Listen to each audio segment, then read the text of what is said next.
is a moment, quiet, almost invisible, where love begins to change shape. A moment when what once felt soft starts to tighten. A moment when care slowly becomes control. A moment when affection becomes expectation. And a moment when the heart that wanted to hold gently tries to hold too tightly. No one notices when it happens. It slips in quietly, like a shadow at sunset, and it disguises itself as love. John Locke understood this long before modern psychology, long before attachment theory, long before self-help books. He understood the deepest truth of the human heart.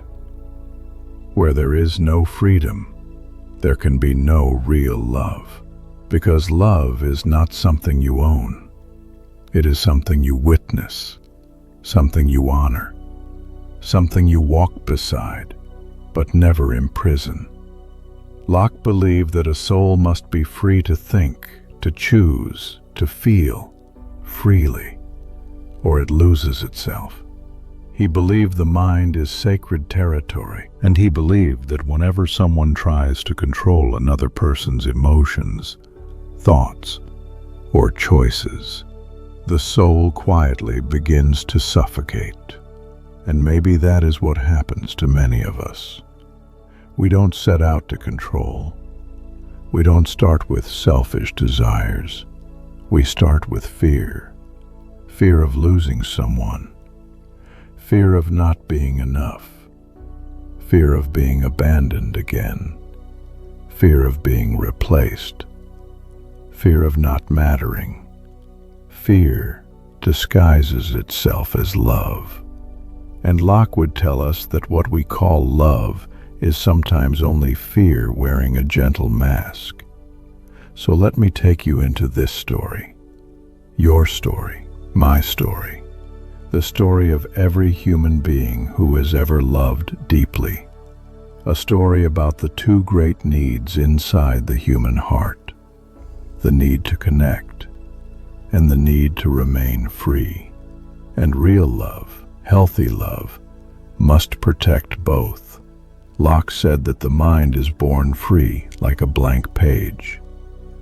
No one has the right to write on it, except the owner of that mind. Think about that. Every person you love, your partner, your friend, your child, they are each living inside a private universe you cannot enter without permission. You cannot rewrite their past. You cannot shape their future. You cannot control their choices. And you cannot chain their emotions. You can only love them. But most of us have never learned how to love without gripping.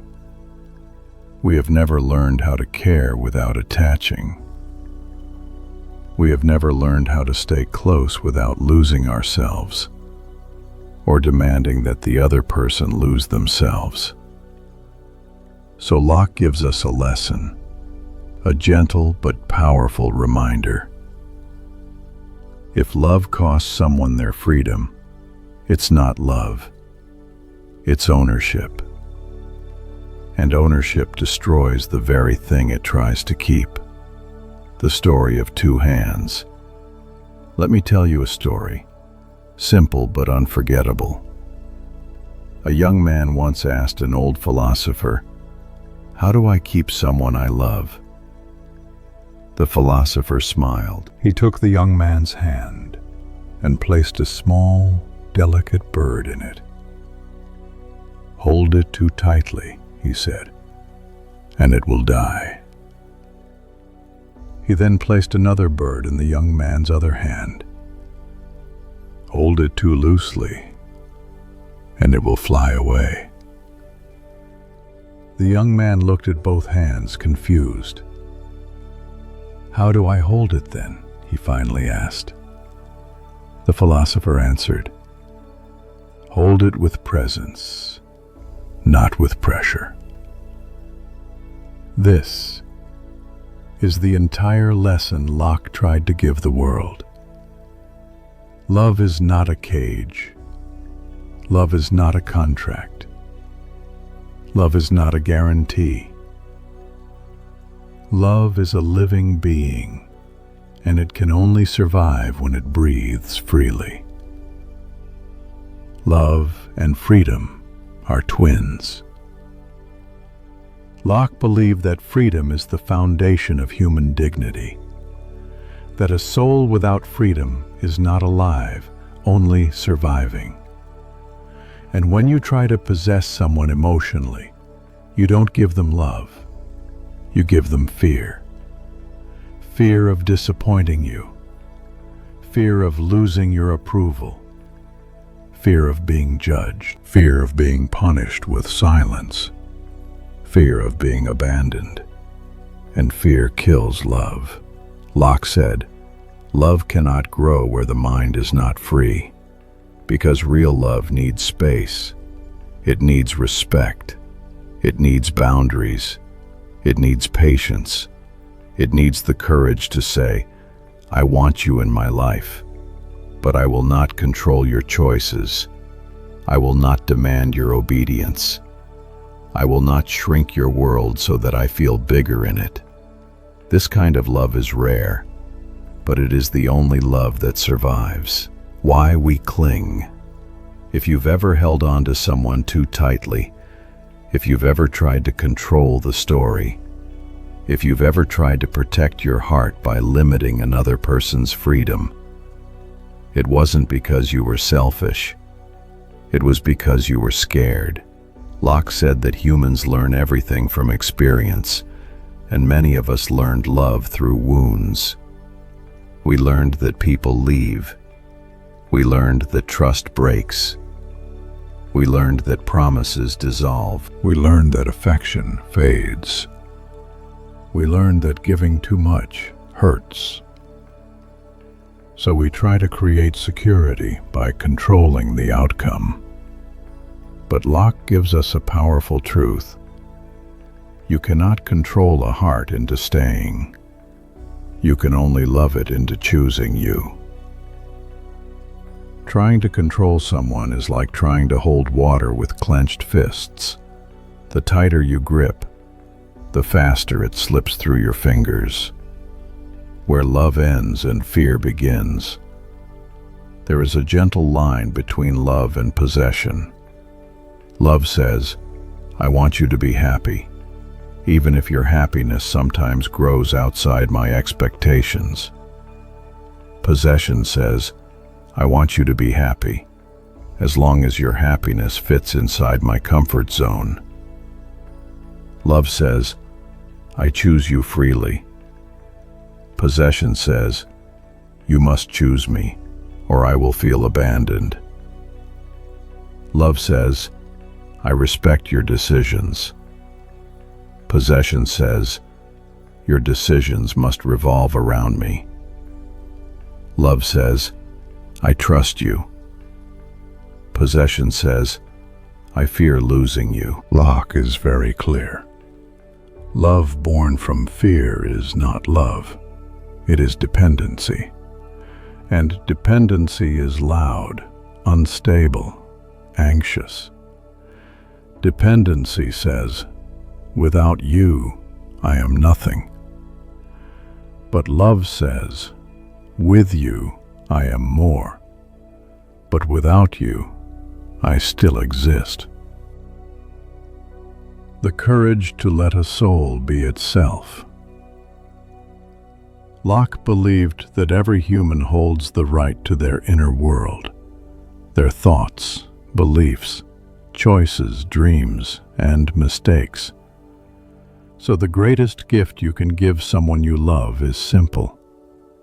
Allow them to be themselves, truly themselves, fully themselves.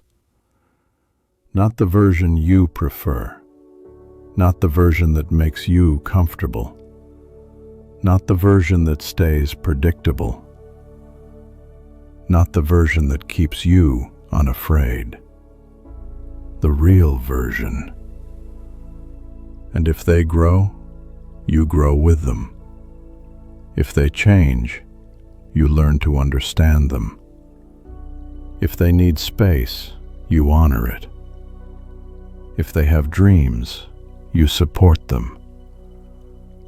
If they choose paths you wouldn't choose, you remember that their life belongs to them, not to you.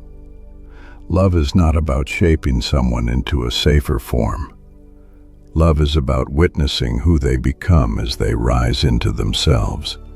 And Locke believed that this kind of love is the only kind that survives time, because anything forced eventually breaks. Anything controlled eventually escapes. Anything possessed eventually decays. But anything loved freely blooms. There is a moment in every human connection when life gently asks you a question most people never hear because they are too busy holding, tightening, protecting, fearing. The question is simple. Do you love this person because they are yours, or because they are themselves? John Locke would say the answer to that question determines the fate of the bond, because love is not proven by what you hold on to.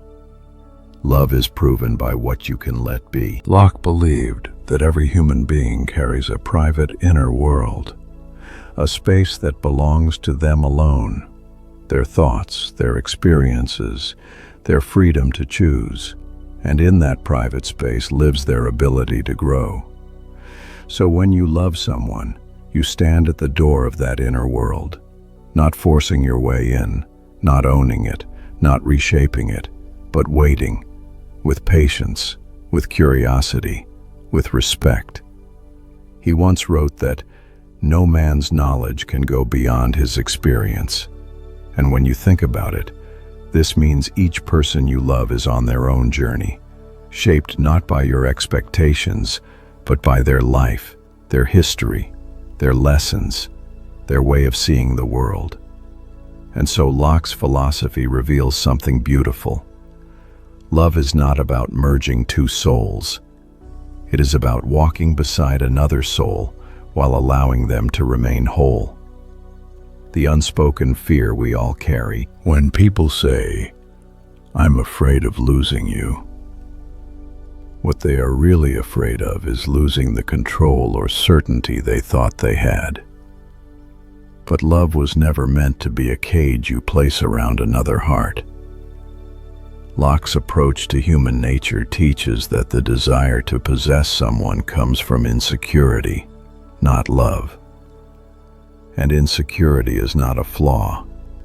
It is a signal that there is a wound within you, a space where fear has replaced trust, a space asking to be healed, a space asking to be understood. So instead of clinging harder, Locke would say, go inward, understand your fear, because without understanding yourself, you cannot offer real freedom to another person. And without freedom, there is no real love. Holding on too tightly. Imagine holding water in your hands.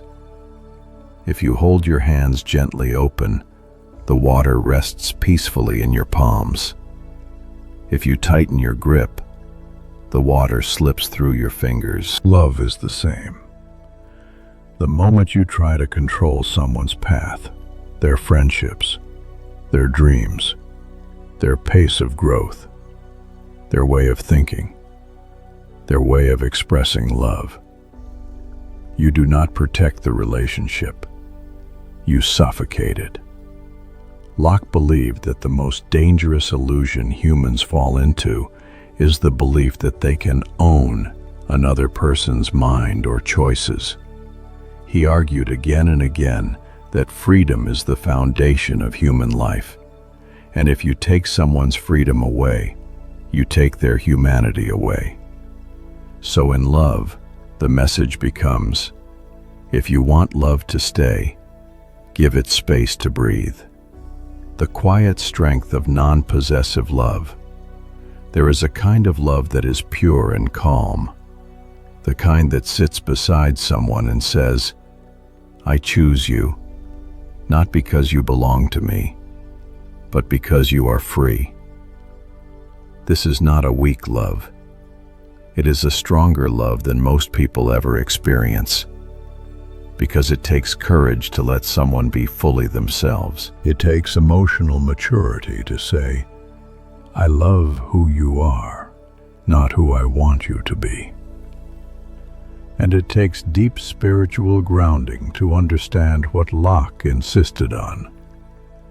You cannot force a soul to stay, but you can inspire a soul to choose you every day.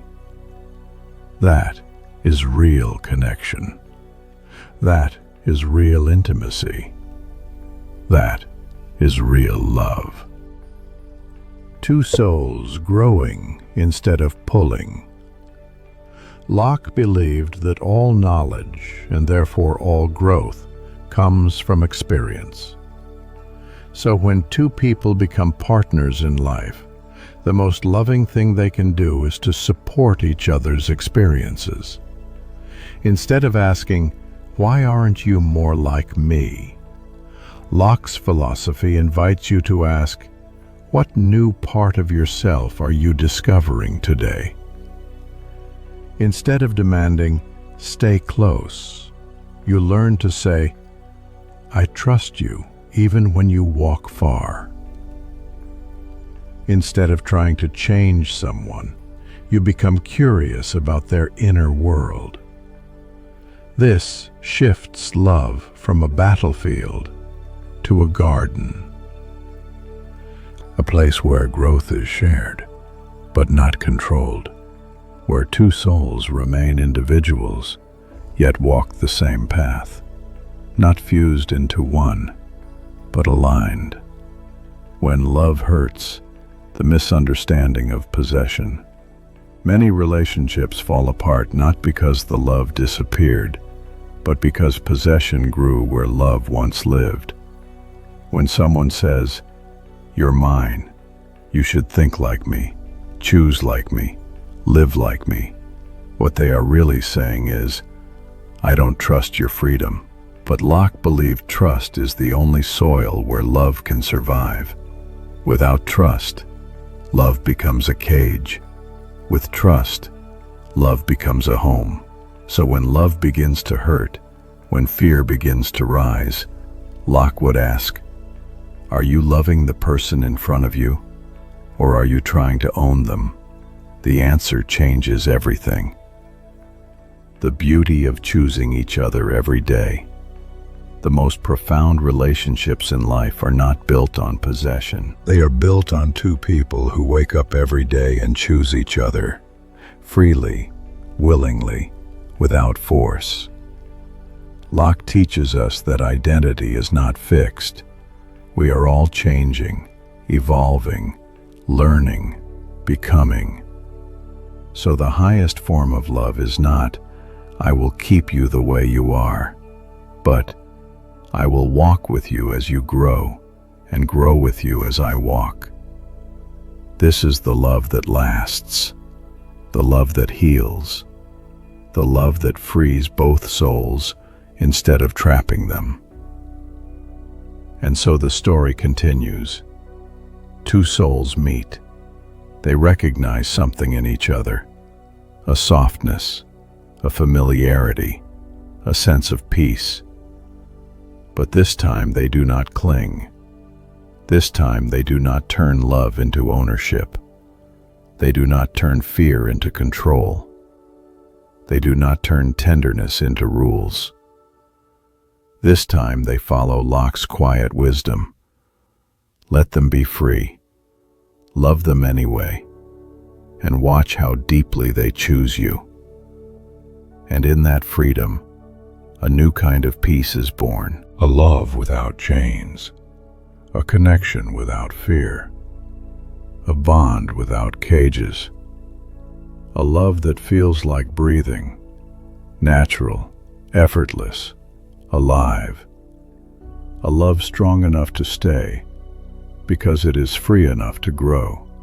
There comes a moment in every human heart, a quiet, private moment, when it finally understands that love was never meant to be a cage. It happens after the storms, after the tears, after the long nights spent asking yourself, why does it hurt so much to hold on to someone? Why do I lose myself when I try to keep love from leaving? And in that moment, something soft but powerful rises inside you. Something Locke himself would call the awakening of reason. Not cold logic, but clarity. The kind of clarity that sets a soul free. This part, the final part, is where you learn what Locke truly wanted you to understand. Love is not ownership. Love is not demand. Love is not fear. Love is permission. Permission for the other person to be fully themselves. Permission for you to be fully yourself. Permission for the connection to breathe, evolve, and grow without collapsing under the weight of expectations. Let's walk through this transformation together. 1. You cannot hold what was never yours. John Locke believed something radical for his time. No human being has a natural right to rule over another. Not in politics, not in society, not even in love. This wasn't just a political statement. It was a truth about the human soul. Locke wrote, "Freedom is the foundation from which all other rights are derived." If that is true, then love, to be real, must also be built upon freedom. Think about it. You cannot own someone's heart. You cannot control their desires. You cannot bend their dreams to match your fears. You cannot keep them close by tightening your grip. You can only invite them, welcome them, cherish them, but never possess them. Every time you try to own love, it slips away. Every time you try to force connection, it breaks. Every time fear becomes the foundation, the relationship collapses. Because love is a visitor, not a prisoner.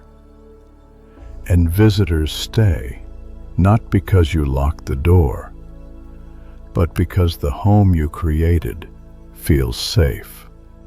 2. Why we fear losing love. We cling because we fear loss. We cling because we fear being alone. We cling because somewhere deep inside us we believe, if they choose something else, it means I wasn't enough. But Locke reminds us of something essential. Your worth does not come from another person's approval. Your identity is not created by someone's presence or absence. You exist on your own terms. He believed the mind begins as a blank slate, a tabula rasa, and we shape it through experience, reflection, and understanding. So when someone leaves, or changes, or grows apart, it does not erase your value. It does not write over your identity. It does not undo who you are. The pain you feel is real, but the story you attach to that pain is optional. People change, lives shift, paths diverge. This is not proof that you were unworthy. It is simply proof that people are free. Locke would say, "Do not fear their freedom. Let it teach you how to embrace your own." 3. When you love someone, you love their future too. Here is a truth most people don't want to admit. If you truly love someone, you must love their freedom more than your comfort. You must love their happiness more than your control. You must love their becoming, not just their belonging. Because real love says, I want you to grow, even if your growth takes you in a direction I didn't expect. I want you to become yourself, not my version of you. I love you enough to let you choose. Locke believed the human mind naturally seeks improvement. It strives, questions, and expands. So, when someone you love wants to grow, evolve, or dream, your job is not to shrink them so they fit the shape of your fears. Your job is to cheer for their expansion, even when it's inconvenient, even when it's uncomfortable, even when it asks you to grow too. This is where many relationships fall apart.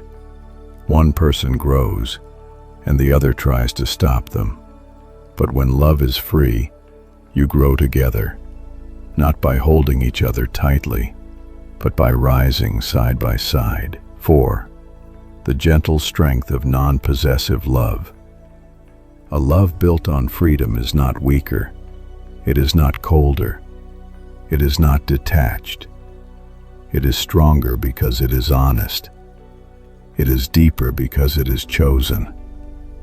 It is braver because it trusts. Locke believed that voluntary choices carry more moral weight than forced ones. In other words, love means more when it is freely given. Think of the person you love not as something to control, but as something to witness. Witness their growth. Witness their becoming. Witness their journey. And in that witnessing, you love them without losing yourself. This is the quiet, steady strength Locke believed the human soul is capable of. 5. What it means to care without possessing. Caring without possessing means you listen without trying to fix. You support without trying to control. You encourage without trying to direct. You love without trying to own. You stay without trying to cage. You give without expecting equal payment. You allow their feelings to exist even when they differ from yours. You let the relationship evolve instead of forcing it to stay the same. You choose them daily, but you never demand they choose you back. This is not weakness. This is maturity. This is strength. This is love with a spine, not love built from fear. Locke wrote, "The mind is its own place," meaning every soul needs space inside itself, space to grow, space to breathe, space to think, space to feel. When you love someone in a way that honors their inner world, you give them a gift few people ever receive: the freedom to remain themselves while being loved deeply. 6. The moment you finally let love be what it is. There comes a day when something inside you softens. A day when you realize, I can love without clinging. I can give without losing myself. I can stay without demanding certainty. I can care deeply without needing to control the outcome. On that day, love becomes lighter, not weaker, lighter, not distant, spacious, not less emotional, more peaceful. You stop asking love to guarantee your safety. You stop asking someone else to heal your wounds. You stop carrying old fears into new connections. Instead, you let love be what it naturally is, a meeting of two free souls, choosing each other in every moment, without chains, without demands, without fear. And you finally understand Locke's greatest lesson. To love someone is to trust their freedom. To love yourself is to trust your own. 7. You walk forward open, not guarded. When you understand this kind of love, you stop loving with closed fists and start loving with open hands. Open hands do not beg. Open hands do not trap. Open hands do not cling in fear. Open hands simply say, I am here. You are free. Let us walk this path, not because we must, but because we choose to. This is the calmest kind of love, the most beautiful, the most human. Locke believed that freedom is the natural state of all souls. So if your love suffocates, it is no longer love. It is fear wearing love's costume. When you let go of the fear, love takes its true shape. A partnership, not a prison. A connection, not a contract. A choice, not a chain. 8. And finally, you become someone worth loving freely. Here is the final, quiet secret Locke reveals. When you stop trying to possess others, you become someone others want to stay with. Because freedom creates beauty. Freedom creates trust. Freedom creates peace. Freedom creates genuine love. You become a calm place, a safe place, a place where someone can lay down their fears and simply be human. You love without swallowing them. You care without smothering them. You show up without demanding they do the same. You stay without chaining. This is how you create love that lasts, not by gripping, but by allowing.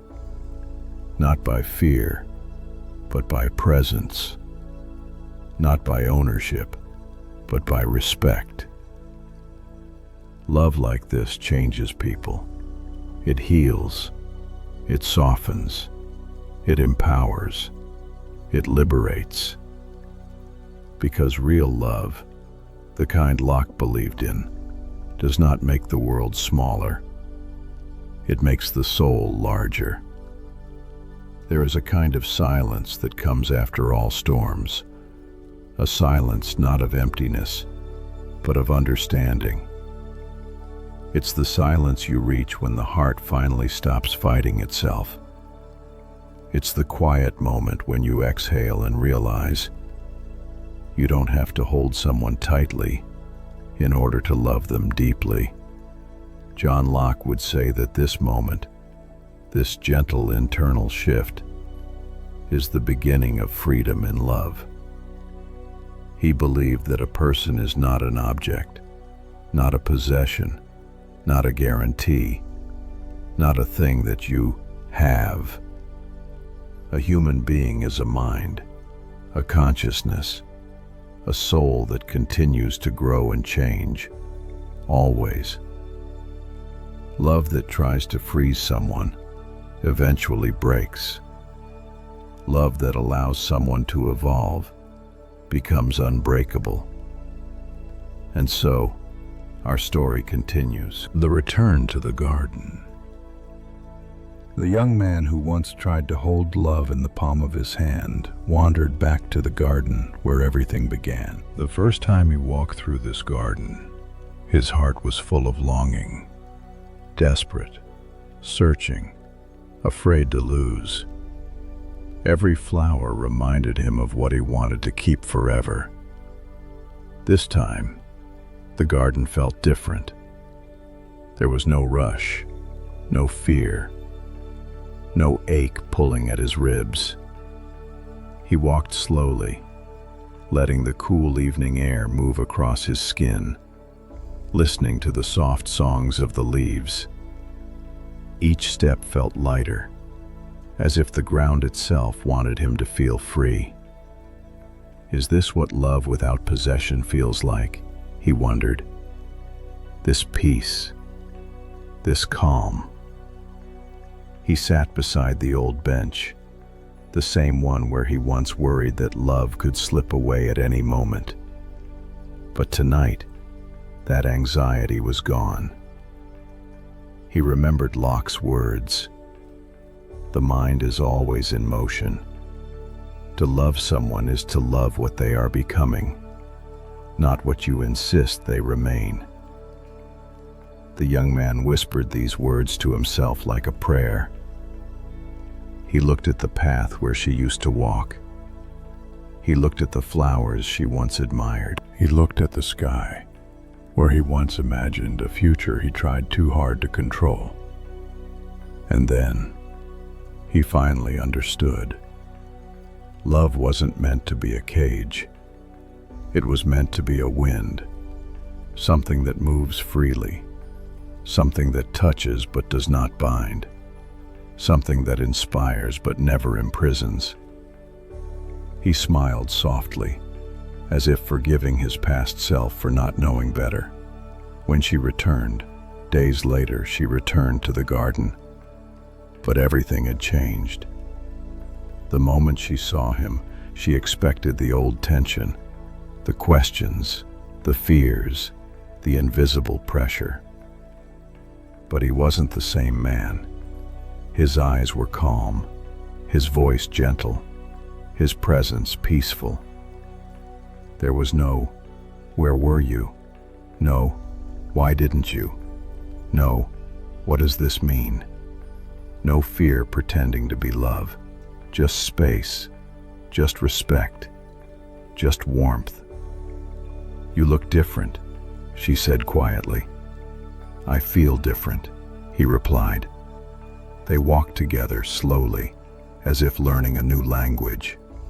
A language of freedom, not fear. A language of connection, not control. "Do you still care?" she asked. He looked at her with a softness that felt like sunrise. "More than ever. But I don't need to own you to care about you. I don't need your life to revolve around me to feel loved. I want you to be free, truly free, because anything that grows in freedom becomes real. Anything forced becomes fragile." She inhaled deeply, the wind lifting a strand of her hair. "No one has ever loved me like that," she whispered. "No one ever taught me how," he said. "John Locke did." She laughed gently, a sound that eased the air. Then she walked closer, not because he wanted her to, but because she chose to. Freedom became a magnet, not a threat. When love is chosen, not demanded. Locke believed that human connection has meaning only when it comes from voluntary choice. You cannot demand loyalty. You cannot command affection. You cannot order someone to stay. You can only understand them, respect them, admire the way their mind works, honor their journey, and walk beside them, not above them, not behind them, not gripping their hand until their fingers ache, but beside them. Because the moment someone chooses you freely, that love becomes sacred. The young man understood something that would stay with him for the rest of his life. When you stop trying to possess someone, you become someone worth staying for. This is the paradox Locke saw so clearly. The less you try to control love, the deeper it roots itself. the night of truth. Later that evening, they sat under a sky full of quiet stars. She looked at him with uncertainty. Are you really okay with not defining anything? Not knowing where we will end up? He thought for a moment. Love doesn't need a cage to stay, he said softly. It needs truth, and kindness, and freedom. If our paths stay together, it will be because we choose it every day, not because we're afraid to let go. She looked down at her hands. I've been running, she admitted. Not from you, from myself. I thought if someone loved me too deeply, I would lose myself, that I would disappear inside their expectations. He shook his head gently. I don't want you to disappear. I want you to become more of yourself. Every day, more you. That's the only kind of love that lasts. Her eyes softened into something new. Trust. Not the fragile kind. Not the kind that breaks the moment someone breathes wrong, but the kind that opens slowly, like dawn. The beauty of an unpossessed soul.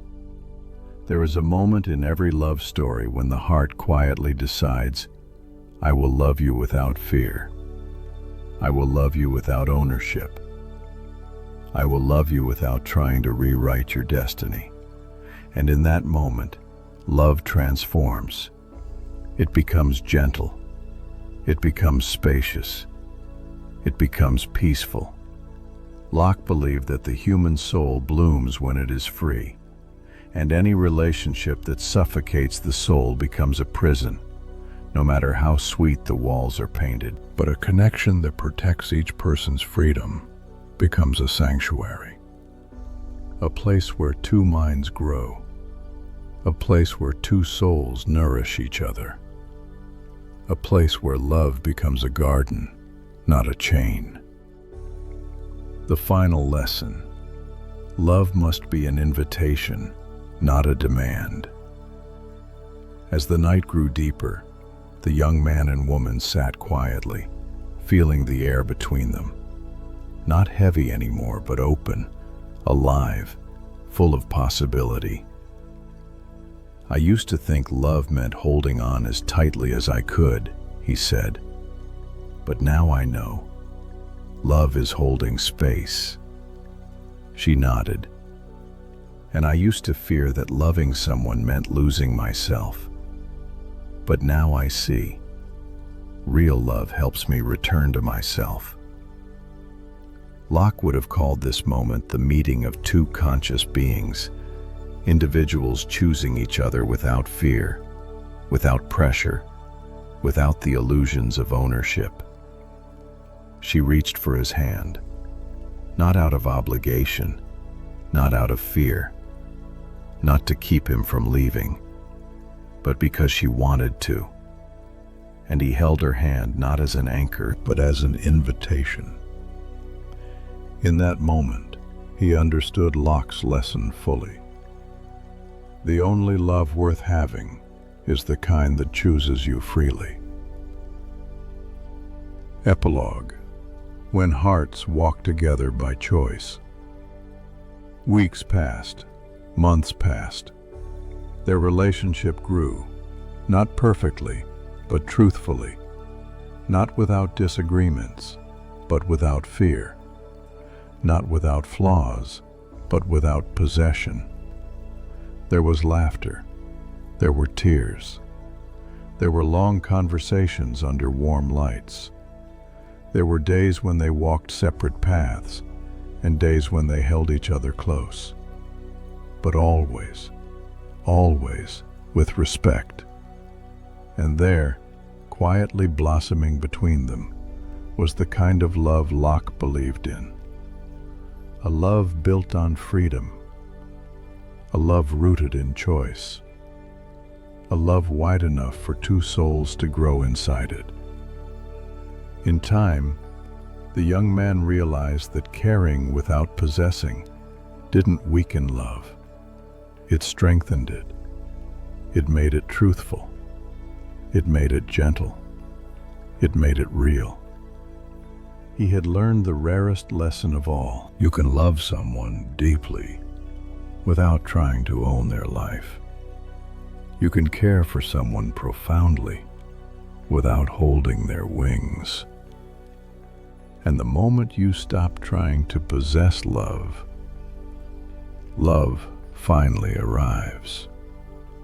Freedom creates peace. Freedom creates genuine love.